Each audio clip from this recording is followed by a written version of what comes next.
ഇന്ന് ആട്ടിൻ്റെ കുടൽ വെച്ച് തോരനാണ് ഉണ്ടാക്കാൻ പോകുന്നത്. ഞാൻ ആട്ടിൻ്റെ കുടൽ വൃത്തിയാക്കാൻ വേണ്ടി എല്ലാം എടുത്ത് വെച്ചിട്ടുണ്ട്. പച്ച ഈർക്കിൽ ഉപയോഗിച്ച് ഇതുപോലെ നമുക്ക് കുടലിനെ വൃത്തിയാക്കാം.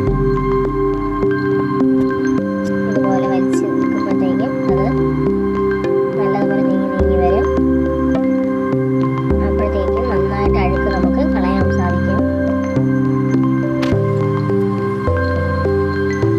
അങ്ങനെ വലിച്ചു വരുമ്പോഴത്തേക്കും ഇതുപോലെ നമുക്ക് കയ്യിൽ പിടിക്കാൻ കിട്ടും.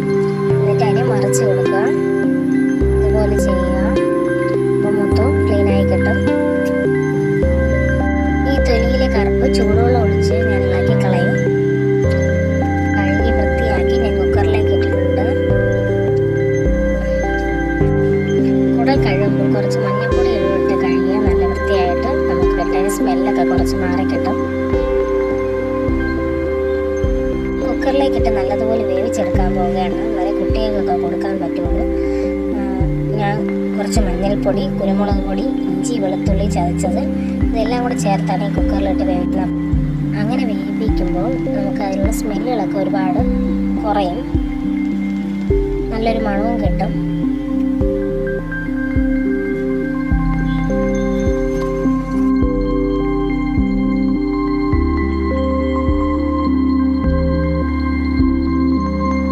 എല്ലാം കൂടി ചേർത്ത് നമുക്ക് കുടൽ കുക്കറിൽ വേവിക്കാൻ വെക്കാം.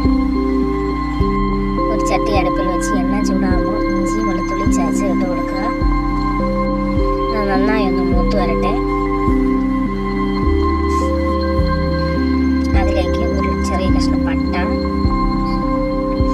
അതുകൂടെ ഇട്ട് മൂപ്പിക്കുക.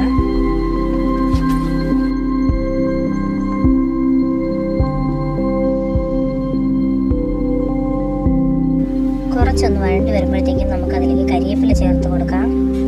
ഒരു പച്ചമുളക് കീറി ഇട്ട് കൊടുക്കാം. നന്നായിട്ടൊന്ന് മൂപ്പിക്കുക. എണ്ണയിൽ അവിടെ ഇട്ട് കൊടുക്കാം. ഇതെല്ലാം ഒന്ന് മൂത്ത് വരുമ്പോഴേക്കും നമുക്ക് 2 സവാള ചെറുതായിട്ട് അരിഞ്ഞ് അതിലേക്ക് ഇട്ട് കൊടുക്കുക. അത് നന്നായിട്ടൊന്ന് വഴണ്ടി വരണം. കുടലിന് വേവിച്ച് ഒരു പാത്രത്തിൽ ചൂടാറാൻ വേണ്ടി വെച്ചിട്ടുണ്ട്. ഇത് ഇഞ്ചി, വെളുത്തുള്ളി, മഞ്ഞൾപ്പൊടി, കുരുമുളക് എല്ലാം ഇട്ടതുകൊണ്ടാണ് ഇതിങ്ങനെ ഇരിക്കുന്നത്. ഉള്ളി ഒന്ന് കളർ മാറി വരുമ്പോഴത്തേക്കും നമുക്കൊരു തക്കാളി ഇട്ട് കൊടുക്കാം. തക്കാളി കൂടെ നന്നായി വശക്കി എടുക്കുക. കുറച്ചൊന്ന് വശക്കി വരുമ്പോഴത്തേക്കും അതിലേക്ക് നമുക്ക് കുറച്ച് ഉപ്പ് ഒഴിച്ചു കൊടുക്കുക. ഞങ്ങളിവിടെ കല്ലുപ്പാണ് ഉപയോഗിക്കാറ്. അതുകൊണ്ടാണ് വെള്ളമായിട്ട് ഒഴിക്കുന്നത്. കല്ലുപ്പ് കലക്കി വെള്ളമായിട്ടാണ് ഒഴിക്കാറ്. ഒരു ജാറിലേക്ക് തേങ്ങ, മുളക് പൊടി, മല്ലിപ്പൊടി വറുത്തത്,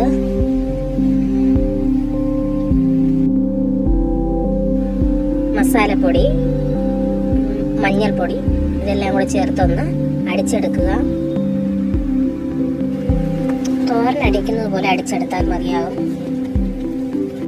ഇതുപോലെ അടിച്ചെടുത്താൽ മതിയാകും. ഒരുപാട് അരയേണ്ട ആവശ്യമില്ല. നമുക്ക് ചെറിയ പീസുകളായിട്ട് ഇതുപോലെ അരിഞ്ഞെടുക്കുക. നമുക്ക് ഈ ഉള്ളിയുടെ കൂടെ നമുക്കിതിന് ഇട്ട് കൊടുക്കാം.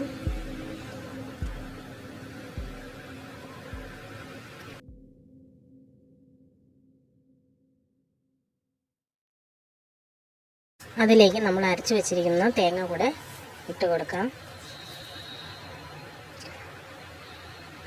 കിണ്ടി വെച്ചതിന് ശേഷം ഈ പച്ചമണം മാറുന്നത് വരെ അടച്ചു വെക്കുക.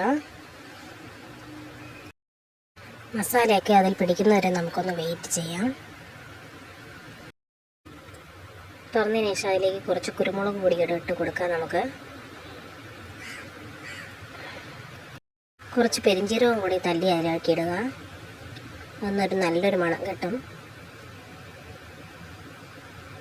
നമ്മുടെ കുടൽ തോരൻ ഇവിടെ റെഡി ആയിട്ടുണ്ട്. എല്ലാവരും ട്രൈ ചെയ്യണം.